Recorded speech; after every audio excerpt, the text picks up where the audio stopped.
Hi, friends. Welcome to my second episode of Get Ready With Me at Podcast Edition. Today, I will be doing a latte inspired makeup look and then mermaid hair with 30-inch extensions. Yes, the final look came out amazing and I got compliments all night. So let's get to it. The topic for today is confidence. This word has been a staple in my life since I was a teenager. It's something I've struggled with, something I've had to intentionally work on, and something that till this day I have not figured out, but I am at the best place with it that I've ever been. And I want to share my story with you, but then at the end of the video, I will be doing reflections and tips and lessons. Pivotal tips and lessons that really helped me define my confidence. So I will start by my backstory. I did not have any confidence growing up. I actually was bullied in high school because of my looks. I was really skinny. I was called chicken leg. Oh my God, I still remember to this day, this one kid would call me like cheddar cheese because of my skin color. I just didn't. I was a late bloomer and I suffered for it, but I found happiness in my small group of friends. And when I graduated high school, I had my glow up, but I didn't have the real confidence to go alongside that glow up. So I had to just fake it, especially for starting my adulthood and college and starting my career. I had to tap into fake it till you make it like no other.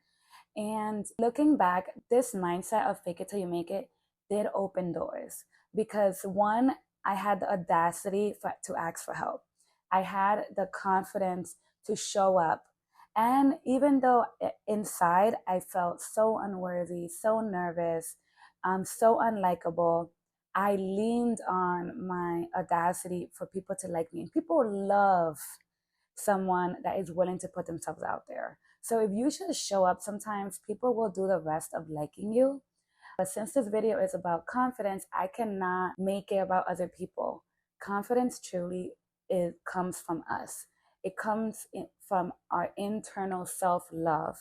And I didn't know this. So I was projecting out of my fake it till you make it until my mid 20s while I was working at this job that I faked it till I made it to get it. And while working at the job, I needed way more support than I thought I did during the beginning. I was struggling to keep up. I had major imposter syndrome. This was a finance job. And I was just way too overwhelmed. And I was also going through my breakup at this time. So identity crisis. And this was also at 26. So I was going through my solar eclipse. And the breaking point was just me having straight up anxiety attack. I couldn't breathe. I was crying and HR told me to go home. I was at the office. They told me to go home. I went home and I threw myself on the ground and I was like, I cannot keep living this way. I am exhausted. And then guess what? The pandemic happened and we were all forced to stay at home.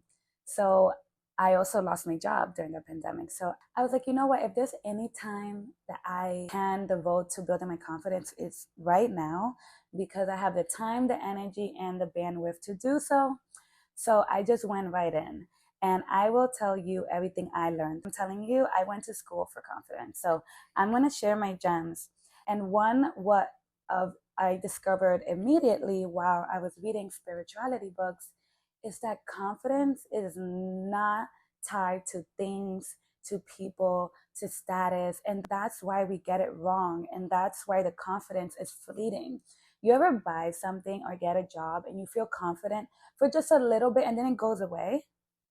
That's because it's connected to something else. So if you connect your confidence to you or who you are at your core without anything, it's not fleeting because you are always you. So I'm like, wow. I've always tied my confidence to jobs. I've always tied my confidence to partners, to friends, to accomplishments. And that was great, but it's not going to sustain me for my whole life. I cannot live this way where my confidence is tied to things. So I started learning. So how do I start building my confidence from myself and not according to other things? I listened to this podcast by Brooke Castillo. She is a life coach, and I've been listening to her podcast for maybe 4 years since the pandemic. Oh, I've learned so many things. She's like the auntie mom I never had that I wish I had. A millionaire auntie to just inspire you. I definitely recommend you go check her out if you just need a boss babe to put you on game every day. Just a quick little 10-minute boost. So she made a podcast called Decision Debt. And this podcast episode was about building confidence. And she says that one way that we can build confidence is to make decisions. And she puts you through a practice of writing down decisions that you haven't made yet. And I had like a whole page of decisions. And she says this is why a lot of people lack confidence, because they are sitting on these decisions for years. And what does that do? All that does is make you confused. So you're filling yourself up with open-ended questions, uncoordinated moves, unplanned things. You're filling yourself up with all these things. How are you going to feel confident when you're sitting on so many things? So she says, just say yes. Just do it. If you're not sure, just do it. Figure it out later, because that's a double whammy. One, if it works, you build some confidence. And number two, if it doesn't work, then you have to get yourself out of it. And that's going to build confidence and resilience and grit. And you'll start being grateful for your mistakes. So she says you cannot lose by acting on your decisions. You're only losing by not acting on them. And this just blew my mind, because you guys don't know how many. There's been times where I wanted to move out of New York. There's been times I wanted to go on a trip. There's been times I'm like, oh, should I do this? Should I do that? Or even like I presented to me that I didn't feel worthy of or ready for. I said no. I'm like, oh my gosh, I totally like on so many things. So since listening to that episode, I say yes majority of the time. I just do it. I'm not sitting on any decisions.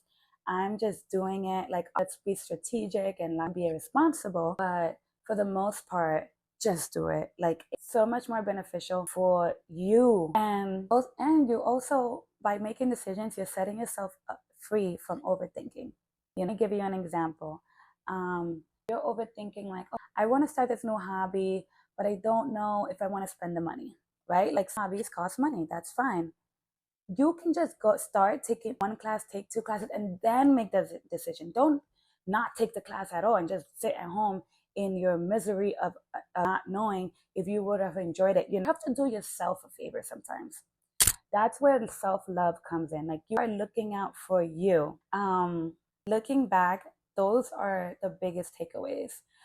We'll make more decisions and more episodes about confidence, but developing self-love really starts with confidence, because you're choosing you, and choosing you is an easy choice for you. That's the easiest yes. That should be the first decision that you make when eliminating this long list of decisions that you are sitting on. And one more thing is, you are going to die with you, no matter how many kids you have or your partners or your community. Like, you spend the rest of your life with you. So why not? Don't burden yourself. Like, make your life easy whenever you can. So that is the end of my second podcast about confidence. Thank you so much for listening. Please let me know how you feel about this podcast format. It's new, it's different. My name is Alexa Alyssa, and I'm so happy to be here. And this is the first of many. Stay beautiful. Mwah.